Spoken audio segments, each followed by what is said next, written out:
ချစ်မိတ်ဆွေရာဟုသားသမီးတွေအတွက်ဆ iam ပွင့်တိတ်ခိုင်ဤ6လပိုင်းတလစာအထူး hostel လေးရဲ့ကံကြမ္မာလေးကိုဖတ်ပြပေးမှာဖြစ်ပါတယ်ရှင် follow လေးမနှိပ်ရသေးဘူးဆိုရင်အများရန်ကံကောင်းနေအောင် follow လေးနှိပ်ပါအပေါင်းလေးနှိပ်ပါကံကောင်းသောရာဟုချမ်းသာမဲ့ရာဟုလို့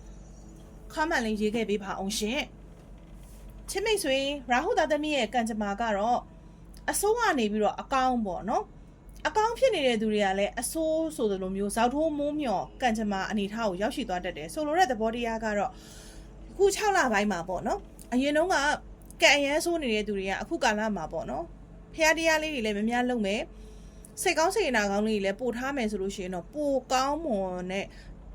ဘက်ကိုတွားတယ်လို့မျိုးပေါ့နော်ကိုကနေပြီးတော့ပေါ့နော်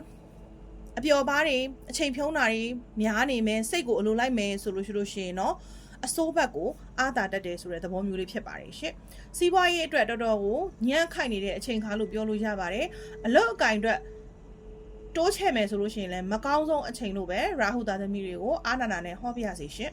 လူမှုရေးဘက်ကနေကြည့်မယ်ဆိုလို့ရှိရင်လည်းပဲကိုယ့်ကိုဝေဖန်တာတွေတိုက်ခိုက်တာတွေနှောက်ယှက်ပေးတာတွေတပုတ်လွင်လွင်ပြောတာလေးတွေပေါ့အဲ့လိုမျိုးအခက်ခဲပေါင်းစုံနဲ့ကြုံရတတ်တယ်ရှင့်ဒါကြောင့်မို့ချစ်မိတ်ဆွေရာဟုသားသမီးတွေကယခုအခါမှာတော့အဆအဆအရာရာသတိထားသင့်တယ်လို့ပဲဆရာမကမြစ်တာပေးချင်ပါတယ်ပြီးတော့သူတစ်ပါးအတွက်တစားခံဖြစ်တတ်တဲ့သူတစ်ပါးရဲ့ပြဿနာကိုပေါ့နော်အားနာတဲ့စိတ်နဲ့ကိုကဝန်ခံလိုက်ပြီးတော့ကိုကအကောင်းအပြောမခံရတဲ့အပြင်အပြစ်တင်ရှုတ်ချခံရတဲ့သူမျိုးဖြစ်တတ်တယ်နော်မိတ်ဆွေရဲ့အောင်မြင်မှုတွေကိုတပားသောသူကနှောက်ယှက်မဲ့ကာလကျင်းတည်ဖြစ်တဲ့အတွက်ကြောင့်မို့ကိုယ့်ရဲ့အလောက်ကိုင်းစီးပွားရေးတွေယာဓုကဏ္ဍတွေနဲ့ပတ်သက်ပြီးတော့ပေါ့နော်ကဏ္ဍအသီးသီးမှာသတိဝိရိယရှိပါဘာသာရေးများများလေးလုပ်ပြီးပါအချိန်မဖြုံးပါနဲ့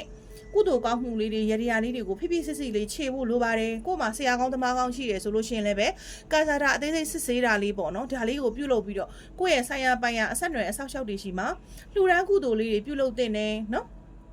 အစွမ်းထက်အဆောင်လေးတွေယခုခါမှာစောင့်ဖို့လိုတယ်။ဘာဖြစ်လို့လဲဆိုတော့ကိုကကံတရားကံကြမ္မာမှိမ့်မိန်နေတဲ့အတွက်ကြောင့်မို့ကို့မှာအဆောင်ကောင်းကောင်းလေးတွေရှိထားဖို့လိုအပ်တယ်။ဆောင်းရံရှောင်းရံအသေးစိတ်လေးတွေသိဖို့လိုအပ်ပါတယ်ရှင့်။ရင်းနှီးနှီးသောသူတွေနဲ့စိတ်သဘောထားမတိုက်ဆိုင်မဲနဲ့လမ်းခွဲရတတ်တယ်မမျှော်လင့်မဲနဲ့အကျွေးတောင်းခံရတတ်တယ်မမျှော်လင့်မဲနဲ့ကို့မှာပေါ့နော်ငွေပိုက်ဆံတွေကြောက်ပြောက်တတ်တယ်တခိုးခိုးခံရတတ်တယ်နော်မျက်နှာပြက်စီရာကိစ္စလေးတွေဖြစ်ပေါ်တတ်တယ်သူတစ်ပါးအတွက်အာမခံပေးရတဲ့ကိစ္စတွေကိုကတာဝန်ယူလိုက်ရတဲ့အတွက်ကြောင့်မို့နာမည်ပြက်ပြီးတော့ရော်ပေးရတတ်တဲ့ရုံးမြင့်ကနာပြင်တွေကိုရောက်ရှိတတ်ပါတယ်ရှင့်ဒါကြောင့်ယခုလိုချိန်မှာချစ်မိတ်ဆွေရာဟုသားသမီးတွေအနေနဲ့ပေါ့နော်အာမခံတာတွေတက်တည်လိုက်တာမျိုးတွေကိုလုံးဝမလုပ်ပါနဲ့လို့ဆရာမပွင့်ချိတ်ခိုင်မှာအနုအညွတ်မြစ်တာရက်ခံပါတယ်ချစ်မိတ်ဆွေအတွက်အခွင့်အရေးကောင်းတွေကိုသူတစ်ပါးကရရှိသွားတဲ့အတွက်ကြောင့်မို့အထူးသတိထားရမယ့်အချိန်ကာလဖြစ်ပါတယ်ဥပမာပေါ့နော်ကိုယ့်ရဲ့